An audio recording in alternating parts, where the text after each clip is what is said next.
The Little Match Girl by Hans Christian Andersen. Most terribly cold it was. It snowed and was nearly quite dark, and evening, the last evening of the year. In this cold and darkness there went along the street a poor little girl, bareheaded and with naked feet. When she left home she had slippers on, it is true, but what was the good of that? They were very large slippers, which her mother had hitherto worn. So large were they, and the poor little thing lost them as she scuffled away across the street because of two carriages that rolled by dreadfully fast. One slipper was nowhere to be found, the other had been laid hold of by an urchin, and off he ran with it. He thought it would do capitally for a cradle when he some day or other should have children himself. So the little maiden walked on with her tiny naked feet that were quite red and blue from cold. She carried a quantity of matches in an old apron, and she held a bundle of them in her hand. Nobody had bought anything of her the whole livelong day. No one had given her a single farthing. She crept along, trembling with cold and hunger. A very picture of sorrow, the poor little thing. The flakes of snow covered her long, fair hair, which fell in beautiful curls around her neck. But of that, of course, she never once now thought. From all the windows the candles were gleaming, and it smelt so deliciously of roast goose. For you know it was New Year's Eve. Yes, of that she thought. In a corner formed by two houses, of which one advanced more than the other, she seated herself down and cowered together. Her little feet she had drawn close up to her, but she grew colder and colder, and to go home she did not venture, for she had not sold any matches and could not bring a farthing of money. From her father she would certainly get blows, and at home it was cold too, for above her she had only the roof, through which the wind whistled, even though the largest cracks were stopped up with straw and rags. Her little hands were almost numbed with cold. Oh, a match might afford her a world of comfort, if she only dared take a single one out of the bundle, draw it against the wall, and warm her fingers by it. She drew one out. Risht! How it blazed, how it burnt! It was a warm, bright flame like a candle, as she held her hands over it. It was a wonderful light. It seemed really to the little maiden as though she were sitting before a large iron stove, with burnished brass feet and a brass ornament at top. The fire burned with such blessed influence. It warmed so delightfully. The little girl had already stretched out her feet to warm them too. But the small flame went out, the stove vanished. She had only the remains of the burnt-out match in her hand.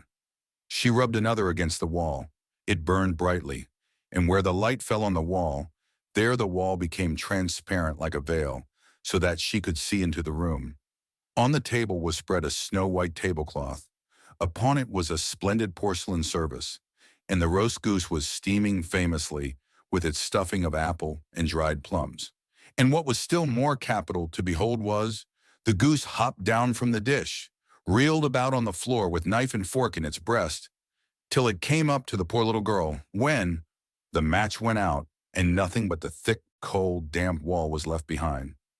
She lighted another match. Now there she was sitting under the most magnificent Christmas tree. It was still larger and more decorated than the one which she had seen through the glass door in the rich merchant's house. Thousands of lights were burning on the green branches, and gaily colored pictures, such as she had seen in the shop windows, looked down upon her. The little maiden stretched out her hands towards them when the match went out. The lights of the Christmas tree rose higher and higher. She saw them now as stars in heaven. One fell down and formed a long trail of fire. "Someone is just dead," said the little girl, for her old grandmother, the only person who had loved her, and who was now no more, had told her that when a star falls, a soul ascends to God. She drew another match against the wall. It was again light, and in the luster there stood the old grandmother, so bright and radiant, so mild, and with such an expression of love. "Grandmother," cried the little one, "oh, take me with you. You go away when the match burns out. You vanish like the warm stove, like the delicious roast goose, and like the magnificent Christmas tree."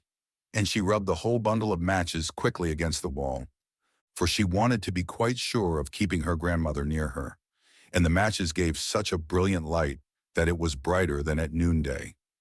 Never formerly had the grandmother been so beautiful and so tall. She took the little maiden on her arm, and both flew in brightness and in joy so high, so very high, and then above was neither cold, nor hunger, nor anxiety. They were with God. But in the corner, at the cold hour of dawn, sat the poor girl with rosy cheeks and with a smiling mouth, leaning against the wall, frozen to death on the last evening of the old year. Stiff and stark sat the child there with her matches, of which one bundle had been burnt. She wanted to warm herself, people said. No one had the slightest suspicion of what beautiful things she had seen. No one even dreamed of the splendor in which, with her grandmother, she had entered on the joys of a new year.